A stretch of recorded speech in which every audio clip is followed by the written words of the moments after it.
Chapter 3, Neja Part 2. Do you hate me, Washu-chan? Neja stood in front of her. She stared reproachfully at Washu, like a ghost in daylight. She did not check on the man she had just kicked to the ground, so she knew exactly what she was doing. I stayed up all night to prepare the commemoration for your first arrival. Neja professed, tears brimming in her eyes. It's a nuisance. Washu's counterattack landed perfectly and Neja froze.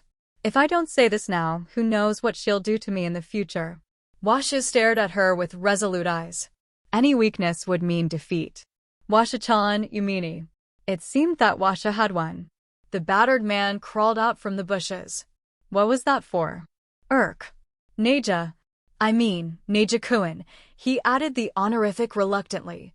He was covered in scratches, and purple veins bulged from his bright red temples. I'm sorry, Clay.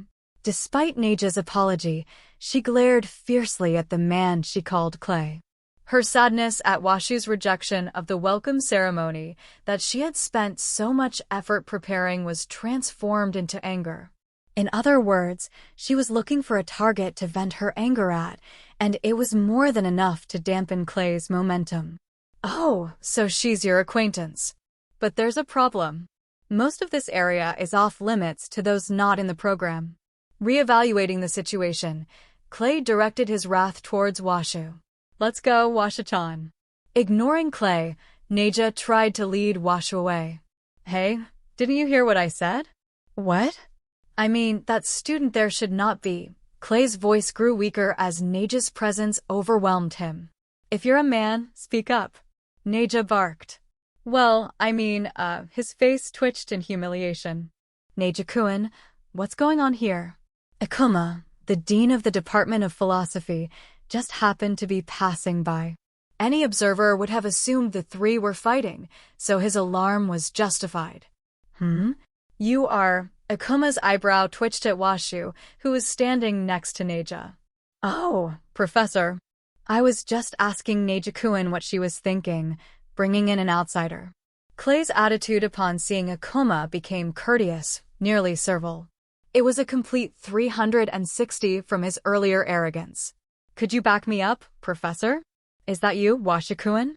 Ignoring Clay, Akuma approached Washu. Nice to meet you, Professor. Yes, this is the first time we've met in person. Dear me, I didn't recognize you. You're so much more beautiful than the images. Please. I don't know how to thank you for the luxurious residence you've prepared for me. Ha ha ha. Don't worry about it. That only represents a fraction of the patent proceeds from our collaborative research. Just rewards. Collaborative research. Professor, you know her. Clay interrupted, with an incredulous expression. That was only natural. Not even other professors, let alone regular students, managed to co-author Professor Akuma's research. Merely being his research assistant was an extreme honor. Oh, you're still here? Might as well introduce you. This is Hakubi Washu-kun. She is going to start this semester. She'll be 18 this year. She'll beat Neja-kun's record as the youngest student to be admitted into the department. Professor, she was qualified 4 years ago after fulfilling all core coursework, Neja interjected. 4 years. Clay's face twitched so hard. Yes, quite right. As you know, Clay-kun, you cannot be admitted until you're 18. That'll bring an end to any more records. Neja gazed with satisfaction at Clay, who could not even laugh, and only twitched instead. Do you think he learned his lesson? Akuma whispered to Neja, who responded by flashing a victory sign with her fingers. Professor, we still have to fill out some paperwork. Turning into the model philosophy student, Neja saluted and headed for the campus with Washu. Oh, Washu-kun, I'm sure they'll tell you at the office, but they determined that you'll be placed in Class 6 with Neja-kun. Akuma added. He then promptly walked off in the opposite direction.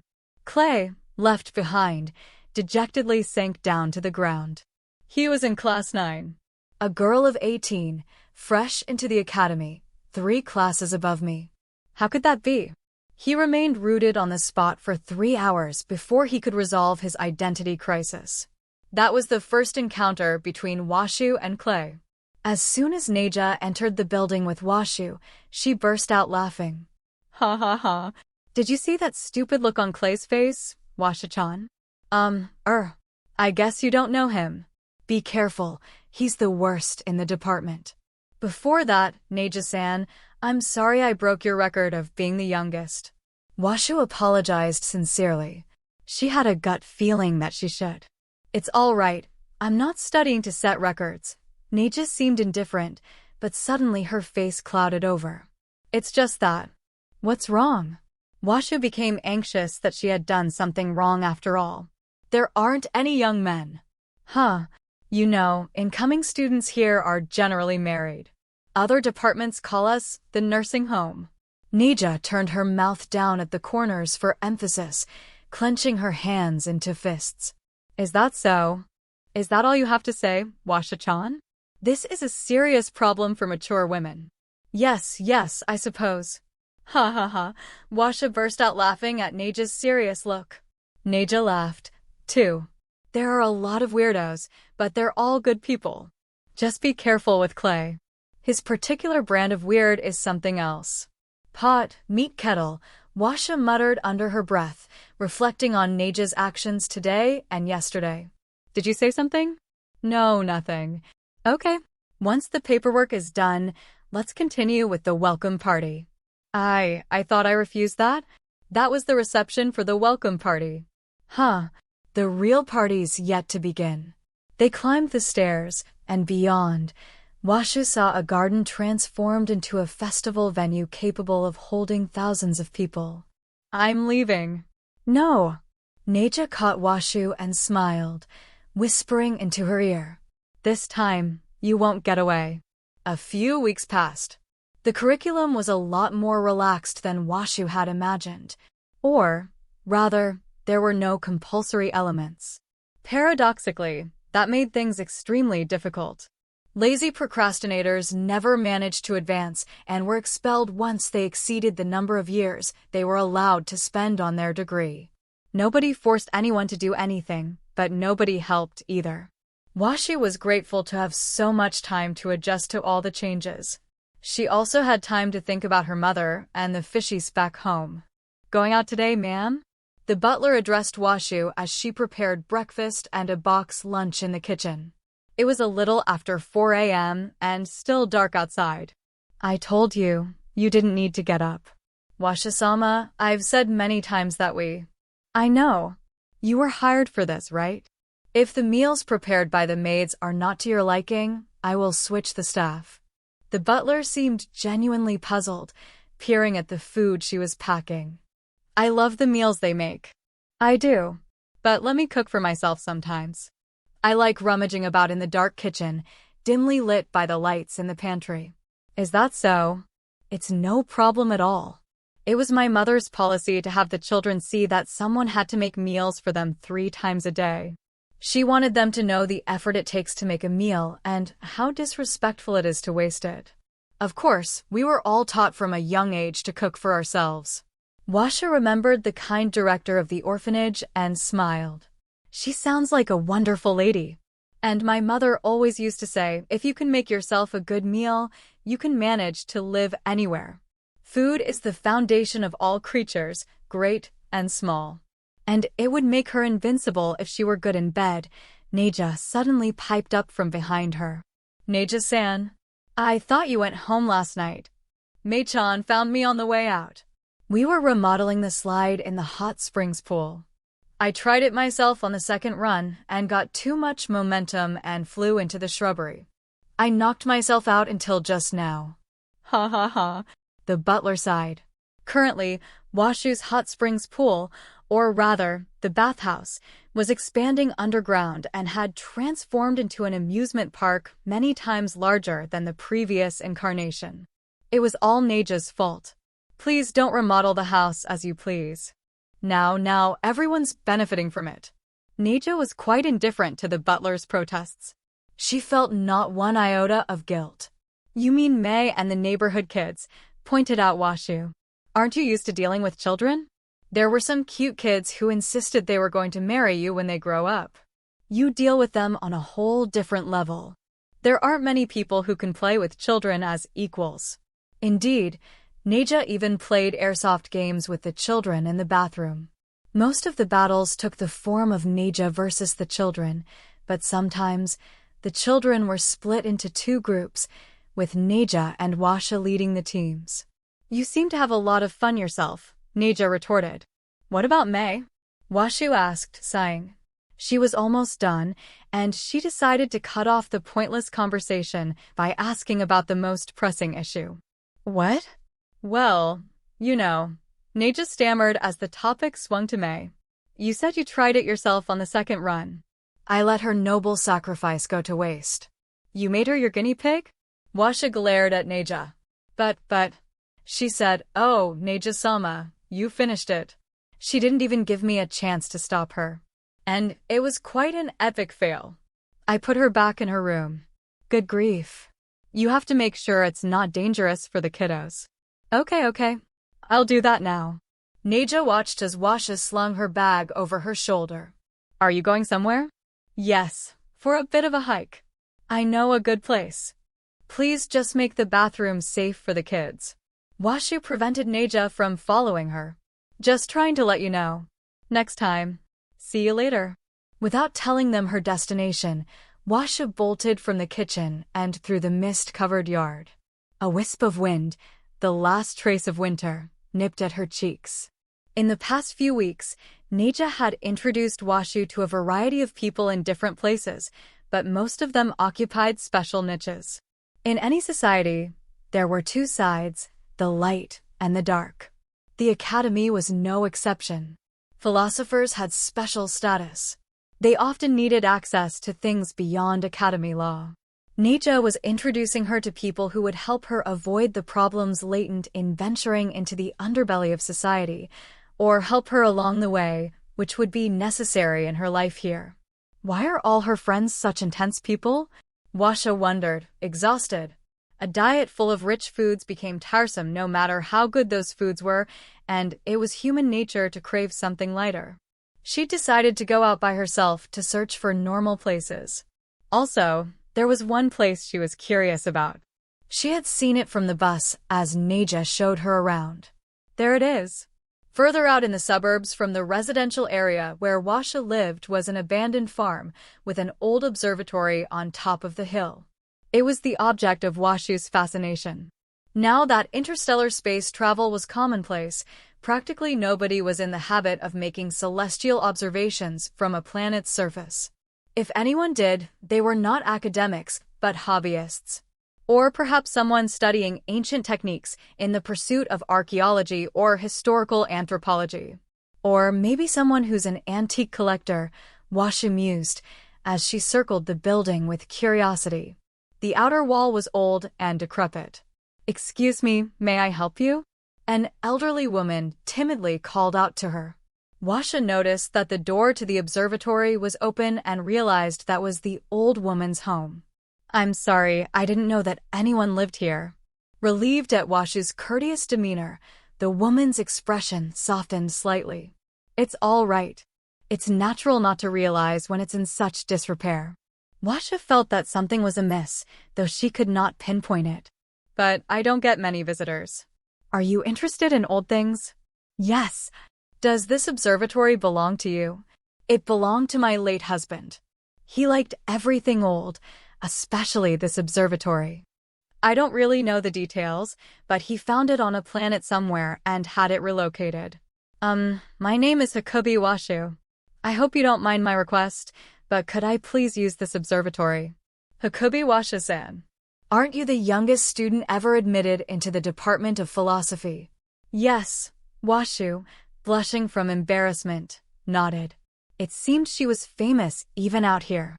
I don't have the money right now, but could I possibly trade you my house for it? Washu had received patent fees from Akuma, but she had spent them almost completely on equipment and material costs. The next bank transfer was in 3 months. That was why she offered an exchange instead. But your house is, well, come this way. Beckoning to Washu, the woman started walking through the wicket and down the hedged path. Wow! Washu inadvertently raised her voice. Beyond the wicket was a vantage point with a full view of the residential area where she lived and the Department of Philosophy campus. The largest house over there is yours, isn't it? The old woman pointed at the residence. Looking down upon it, Washa realized for the first time that it was more unlike the surrounding houses than the street-level view had led her to believe. The old woman chuckled. Your house would be worth more, even if you traded it for the whole farm. Well, I'm the one who wants the trade. Why are you so interested in this observatory? Washa gazed fondly up at the observatory and touched its wall. It's very similar to what I had back home. That's where I used to live. Is that so? Yes. Our new philosopher has strange interests. I thought I was normal. Is it strange? You have a wide breadth of interests. The woman laughed when she saw Washu pout with discontent. For a moment, her kind laughter reminded Washu of her mother back home. But I'm sorry. It's all right, said Washu. Is it very important to you? That's not what The old woman hesitated. No, I suppose it isn't. At any rate, the mechanical parts are quite rusted. Washa commented, judging by the machinery she could see from the window. Since my husband passed away, there haven't been any technicians who could handle its maintenance. Will you allow me to do it? But it'll double as part of my studies. The old woman held back at first, but gave in to Washu's insistence and entrusted the observatory to her care. From that day onward, Washa visited every day for interior maintenance. As the 1-month mark approached, Are you really going to give me this farm, Nana? Yes. Thank you so much. Washu was ecstatic. Hold on. There's something I want you to know. The old woman looked confused. I didn't really want to say this. She proceeded to relate that a part of the land was mortgaged for a debt, and if she could not pay by the due date, the land would be taken as collateral. The real estate broker knew that she was unable to pay and had extended the date on purpose to mortgage the rest of the land as interest, trying to take it all. To the woman, this was not just her home, but also a precious place containing all her memories of her late husband. She did not want to sell to anyone, but it pained her to let the land go to waste. She had asked a different local real estate agent to look for a good buyer, but there hadn't been any market demand. I wish you had told me sooner. I'm very happy with your offer. I've been turning you down because I didn't want to get you involved in this mess. I'm sorry. Don't give up, Nana. It'll be fine. I'll protect this land. Washa-san. Don't worry. There was still time before the due date. Washa considered selling her own property to use the money to pay back the loan, but nobody came to buy her house. Washa-sama's property is first-rate, even around here, and given the house's high quality, not everybody could afford it. The man who answered her inquiries when she went to investigate was rather blunt. Then we could lower the price. No. He raised his voice, almost upset. Why not? If I, as owner. Well, there might be a buyer at a lower price point. But this is awkward to say. It would prompt a drop in real estate prices. It would decrease the value of other properties. I assure you, we're taking the appropriate steps, and we're making calls to a variety of people. Please be patient. Washa left the office with some doubts, and soon, the due date was a few days away. Growing tired of waiting, Washa was about to march back over to the office when Neja appeared, tears streaming down her face. Without any preamble, she abruptly stormed in, knocking down the butler. Wasn't I your friend, Washa-chan? Washa was so flabbergasted that she inadvertently said no. Neja froze as if time had stopped. After a moment of silence, Washa finally opened her mouth to say, I'm joking, Neja-san. Washa-chan, you're so mean, Neja said faintly, squatting and tracing curlicues on the floor with her finger. Well, when you burst in here like that, anyone would have been taken aback. It was a reflex. Was I that fierce? Yes. Washa showed Neja the footage from the security camera. After a moment of silence, Neja accepted Washu's claim. I did look scary. Oh, what did I come here for? Well, I heard, wasn't I your friend? Wasn't I your friend? Yes, that's it. Neja clapped her hands as she remembered her business. After you said, of course you're my friend, I was supposed to say, why didn't you tell me you were selling your house? Are you saying it's my fault you forgot what you came here for? Enough with the comedy. Anyway, about the real estate broker. There's a place I really wanted. I know. That farm in the suburbs, right? Why didn't you come talk to me about it right away? So that's how this leads to the topic of our friendship. Yes, you're so cold. A subdued response. That was the method she had found worked best to deal with Neja. Washa-chan, you meanie. Anyway, this house isn't going to sell no matter how long you wait. Not until that farm gets foreclosed. What do you mean? Washa-chan, you're such an easy mark. According to Neja, the farm's mortgage holder and the real estate broker in charge of all property sales for the area where Washu lived shared a parent company. Drawing up the paperwork delayed the sale of Washu's house so that she would miss the due date. Similar tricks were used so a buyer would not be found for the farm. That real estate broker wants to raise the whole farm to build a high-end residential zone. The area where Washa lived, which had increased in status due to the Department of Philosophy's presence, was quite popular. But residential construction was restricted for habitat protection, with limited areas for expansion. The old woman's farm, though in the suburbs, was close to the city, with scenic views, and thus qualified as prime real estate. It was small for a farm, but if rezoned into a residential district, it would be converted into several hundred residential parcels. But what could be done about it now? Washu asked, do we even have any choice but to go through the local real estate broker? Maybe not on other planets. But this is the Jurai Imperial Academy. Neja proudly patted Washu's shoulder.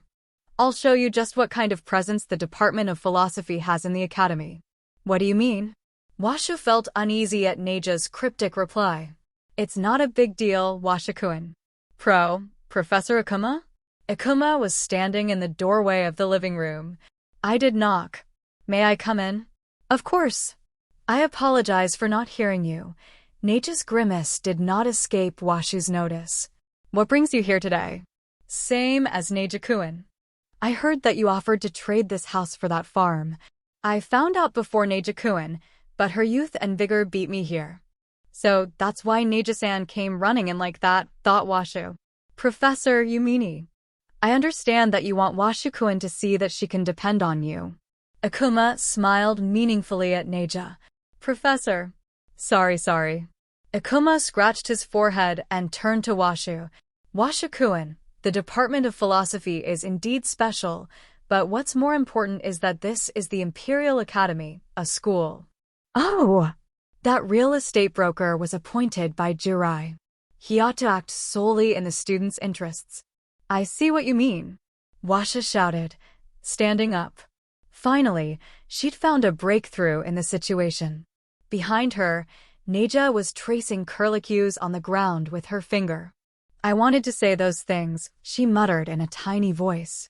A few hours later, Professor Akuma revoked the real estate broker's control over the area around Washu's mansion. Thank you for doing this for me, Washu said. Don't worry about it, Professor Akuma replied. Their antics were getting to be too much. In fact, there have been many student complaints. This was a good opportunity. Some rich idiots raising the prices of land, making it too expensive for students to live. It defeats the whole purpose of the place, Neja declared. You know what was hilarious? When we looked into their business affairs. Clay was the substantive manager of the parent company.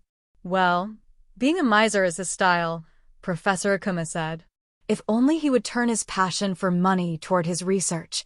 Neja-kun, greed and avarice are Clay's driving forces. Without them, he would no longer be himself. Washu, listening to their chatting, shivered. I can understand how Nana could think we're all weird. She felt that their standards and values were different from hers. Leave this matter to us, Professor Akuma urged her. Go share the news with the woman at the farm. I will. Thank you, Professor Akuma. Washa ran off towards the farm at a speed that far surpassed the Academy women's track and field sprint record. Ikuma watched and smiled. May she never lose that golden heart. Beside him, Neja traced curlicues on the ground with her finger and muttered in a tiny whisper, "Arg, he did it to me again." "Perhaps it's not so easy with you around, Neja-kun," Professor Ikuma said. "I wanted to say those things." Neja protested. "Professor, I hate you." Washu opened the door to the observatory and gave the old woman the news. Then she made a proposal. "It would be lonely to live here by myself. Won't you live here with me?" And so, Washu bought the farm and started living with the old woman, its former owner. The butler and the maids followed. "Why?" Washu asked, surprised. "We aren't servants of the house," the butler explained. "We were hired to help your studies proceed smoothly, as part of your scholarship." Dressed as if they had run away under cover of night were 150 maids, all lined up. "Yoo-hoo, Washa-chan." Neja turned up uninvited, solely because she had fallen in love with the observatory.